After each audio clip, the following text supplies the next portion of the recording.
were the ancient peoples of the world? And what did they know? Egyptology tells us that the pyramids were built around 2500 BC.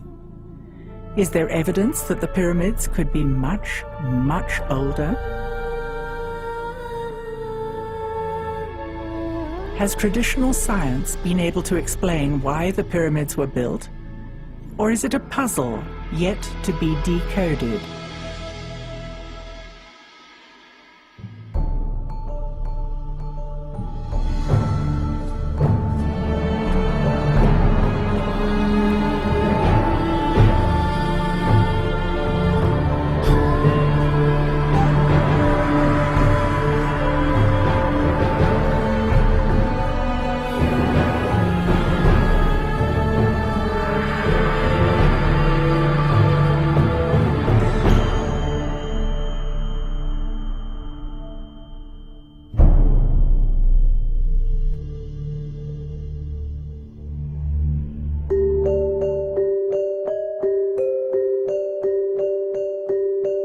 At the geodesic center of the world, at the mouth of the Nile Delta, there are pyramids built by an early civilization clustering at 6 distinct sites.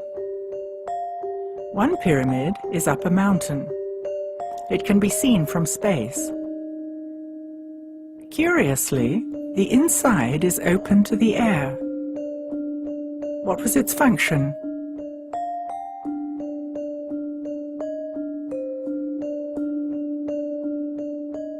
Most people are familiar with the Giza Plateau and the Sphinx, but are not aware of their connection to the other sites. The sites run parallel to the fertile band along the Nile. Some sites are unknown, isolated in the middle of the desert. Other sites are known, but are only partially excavated.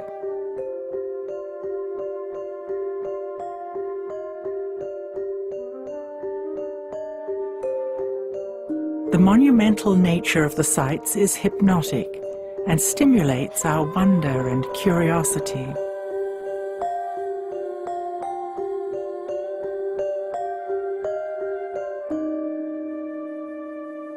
All the sites show evidence of sophisticated engineering, advanced technology, and monumental architecture.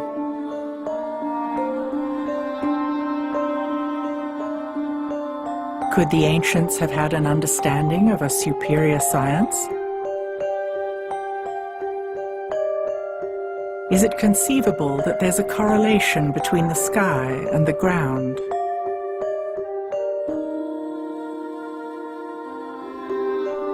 Why do we understand so little about the Egyptians? We are told their technology was primitive. Yet the temple walls show the ancients making precise calculations. There is plenty of evidence that paints a fuller picture. Let's go and see for ourselves.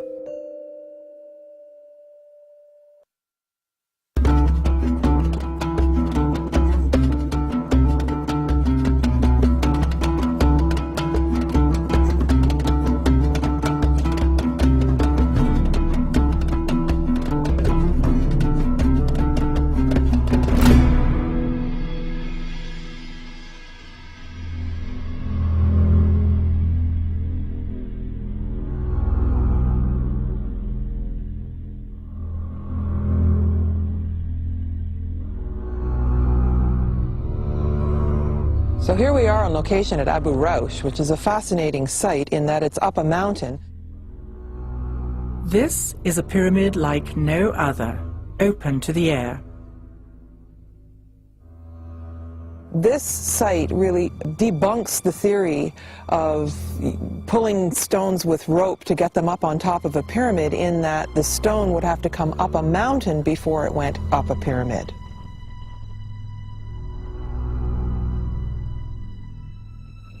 This site is largely isolated and abandoned, and many people don't even know it's here. There's no booth, there's no guard, there's nobody up here. And I think it's meant to be largely forgotten because it really comes head to head with the theory about the way the pyramids were built.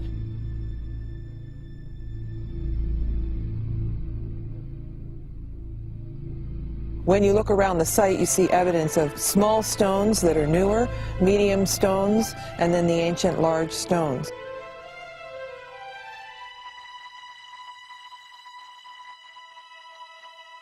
At Abu Raush, we can see evidence of machine tool marks. We know the granite came from distant quarries. The polished, concave slabs of stone could not possibly have been made with chisels. This is not the only example of machine tooling. We're now going to go inside the pyramid. We're walking along this ledge. And what we'll see is there's a passageway here that goes down into the pyramid, even though it's open and exposed. So let's go down.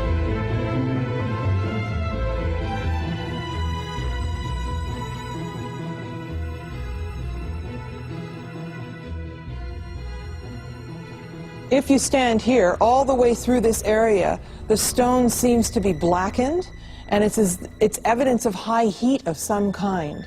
I tend to think this was going on during the ancient times, but it's still very curious. There's a pit here, and the stone's obviously broken, and I think that they were heating something.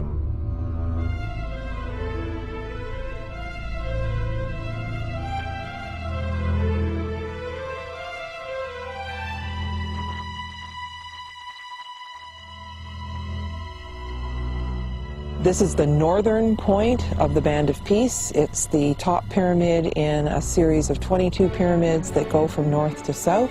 So we're now north of the Giza Plateau.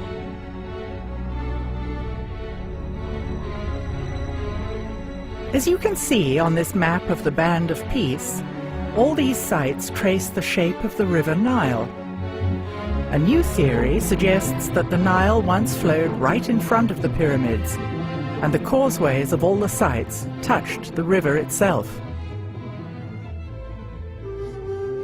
Considering that the Nile is the lifeblood of Egypt, just as rivers all around the world are vital to the cultures living by them, it seems obvious that important sacred structures would be built directly on the river, not 8 miles away from it. How long would it take this river to migrate 8 miles? Looking at geological time provides yet another clue to finding out when these magnificent structures may have been built.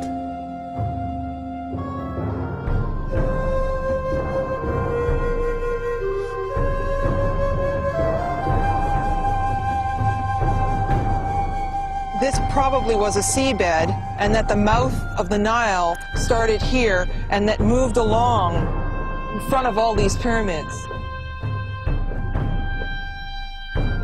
One of the features of each of the sites in this area is that you can see the pyramids of the next site from the original. From here, the volume of the Great Pyramid and the Second Pyramid look the same. When we get to the next site, we see the volumes are obviously different.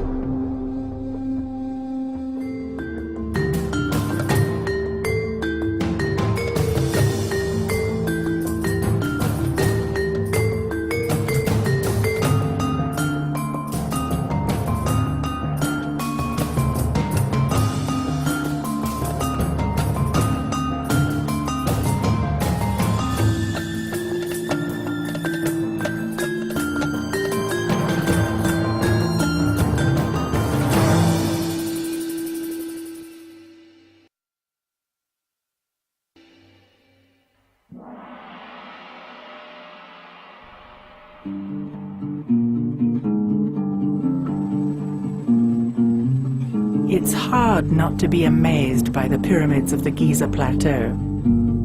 The Great Pyramid covers 13 acres. It was constructed of 2.3 million stones weighing up to 200 tons each. must have had a level of engineering science that it was unbelievable compared